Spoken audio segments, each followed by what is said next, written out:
Page caching is great, but in practice, it's relatively rare that the page is completely unchanged for different users or across sort of different scenarios. But what we can do is look at the pieces of a page fragments of various kinds, and if we can cache the rendered fragments, remember that each fragment is both a database query in all likelihood because there's a model whose data was used for that fragment, and there's the cost of running the code that actually converts the ERB into HTML. So if we can cache a fragment of a page, we would still save time by being able to assemble a page out of pre-made fragments rather than re-rendering the entire page with ERB. So how would we do that? The basic idea is that you name the thing that you want to cache. The thing that you want to cache might be a partial, it might be a collection. So for example, instead of just saying render a collection of movies, if you wrap that whole thing with cache and I give it a name movies with ratings, basically what this means is that in the future, Rails will look into its cache store, and we'll talk in a moment about where the cache store actually is. And if there is a cached object that has this name, then instead of running the code inside the cache block, it will simply grab that object and plug it into that part in the rendering pipeline. Similarly, you can render a partial. Here's one where you can say, here's a partial that, remember by default, that the underlying partial is going to look for a variable that matches the name of the partial itself. So if I have a partial called movie, it's going to look for a variable called movie as the basis of what the partial is rendering. Most of the time, that variable is coming from something like a model. So essentially, here I have a partial that is going to grab a particular movie and is going to render something that just uses that blob of data. But essentially, the partial depends on a particular active record instance. And Rails can be a little bit smarter because if you say cache and the thing that you pass as an argument to the cache call is an active record model, Rails can actually automatically keep track of when that model gets updated. And if so, Rails can expire the cache itself. So we'll talk separately about how cache expiration works. If you remember from CS61A, the concept of memoizing a function, that's basically what's going on here, right? We're wrapping the existing rendering calls with something that says, please memoize the stuff inside. And therefore, in the future, when that same rendering call is about to be done, if we have a pre-computed result that we stored previously, we can just use the pre-computed result. So now the only problem we have to solve is how do we know when those pre-computed results no longer match reality, right? So in the first case here, we're rendering a collection of movies. So basically, anytime any movie in that collection might have changed, the cached version of the collection that's being rendered is no longer valid.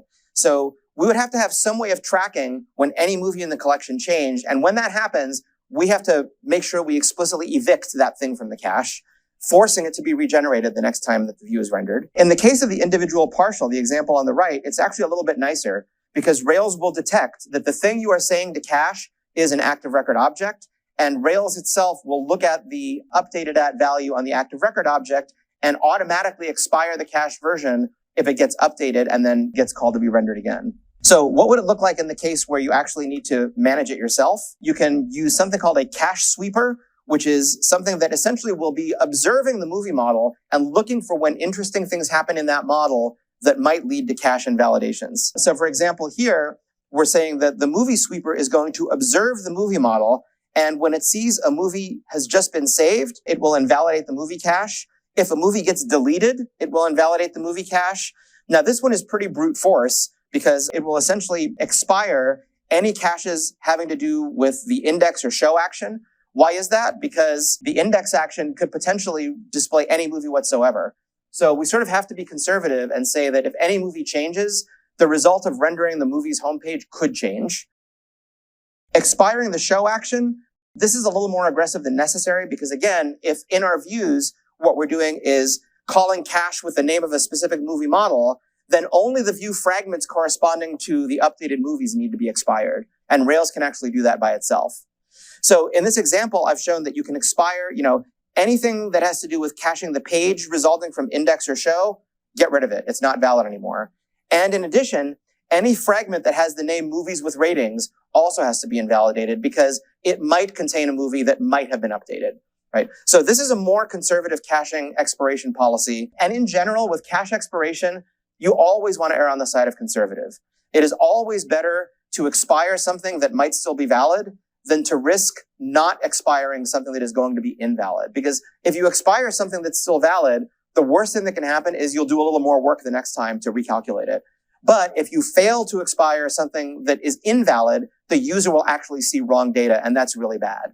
And this is one of the few places where it's not obvious that the user is seeing wrong data because there's sort of no test, right? There's no test that basically says when something has expired, do you have an expire action for it, right? Unless you sort of explicitly write tests like that. And again, when you're developing your code, you often want to disable caching because the whole point of development is you want to change your code really quickly to fix a bug or because you're working on a feature. So you really need all the work to be done on every single request so that in development, you can see what's going on. That means that by definition, most cache invalidation related bugs will not show up during development. So that makes them even trickier to debug. Okay, so we haven't talked about where is this cached content actually stored. So you've got to pick something, like you've got to pick a place where the cache values live. And this actually is one of the great use cases for a non-SQL plain old key value store. Because caching, really at the end of the day, there's a name and there's a glob of stuff associated with the name. That's all a cache is. In fact, the only thing that you need to really know about a cache is you need to be able to read and write entries in it. You need to be able to delete, meaning expire or invalidate things in it. You may need to ask whether something exists in the cache or not. So there's actually a defined class in active support that is basically a facade. If we remember the facade design pattern, it's defining a sort of simple API that works for you and having adapters that make it work with the APIs of various possible target systems.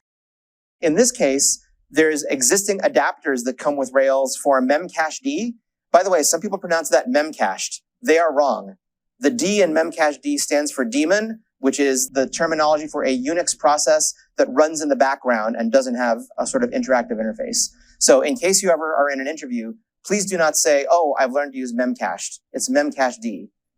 Someday you'll thank me for that. Redis is a very popular distributed key value store that is perfectly suitable for use as a place to cache stuff. Caching in the file system. Heroku does not expose the file system for most practical purposes, but if you're running in a setup where the file system is visible, you can segment off a part of the file system that's used for caching objects temporarily. And in fact, going back to design patterns, if you remember the null object pattern, a null object is one that pretends to implement all the behaviors of a real object, but it doesn't actually do anything when you call it. So what would a null cache look like? Well, if you ask a null cache whether a key exists, it will always say no. If you ask a null cache to write something, it will simply ignore you. If you ask it to delete something, it won't do anything because there was never anything there in the first place. But it's really useful in development because if you have all of these cache calls in your app, like I said, in development, you usually want a way to turn caching off because you're modifying your app all the time and you don't want caching to interfere with your own development and your own testing. So what you can do is, the alternative way to do this would be everywhere in the app that you're doing a caching directive, you'd have to check whether you're in production or not. And if you're in production, don't cache it. A nicer way to do it is leave your code as it is, but use a null object in the place of the cache store, which is a cache store that is API compatible and doesn't do anything. And it gives you the same effect. And then if you want, you can, in fact, experiment with caching in your development environment and write specific tests about expirations and things like that. So what's sort of if we step back, what's the big picture of caching in software as a service? There's basically, what are the possible things that you can cache? When do those things become invalid? Like, how would you know if the cached versions are no longer the truth? And when that happens, whose job is it to take steps to evict those things, to expire them from the cache? So in the case of caching the whole page, like 1 unit of cacheability in Sass is the entire response the user gets. And depending on whether you do or don't want the controller filters to run, you can use page caching or action caching for that. When does it become invalid? Well, anything that the page depends on, any possible part of the page, and you have to sort of keep track of that. But if the page uses a nice RESTful route, and if the query string doesn't matter, then you don't have to do anything. Then Rails just does it for you, right? Anytime that the underlying page looks like it will have changed. What about caching a subset of a page, which we called fragment caching? And that could be a partial, it could be basically any chunk of a page that is going to be used to put the page together later. But then, depending on how that fragment is put together, it may be your job to determine how it expires. For example, suppose a fragment of a page is a partial that depends on both a moviegoer and a review that they wrote.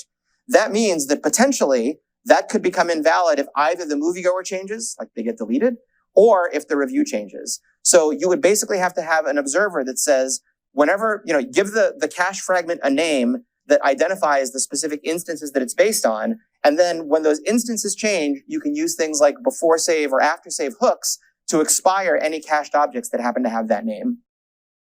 And as a special case, if you have a partial or a page fragment that is explicitly based on a specific active record model instance, then Rails will track for you whenever the model instance is updated, as determined by looking at the updated at column, then Rails will expire that for you automatically, and you don't have to manage your own invalidation. Okay, so as is often the case, there are some simple cases that are taken care of for you, but there is machinery that allows you to get the benefits of caching even in the slightly more complicated scenarios.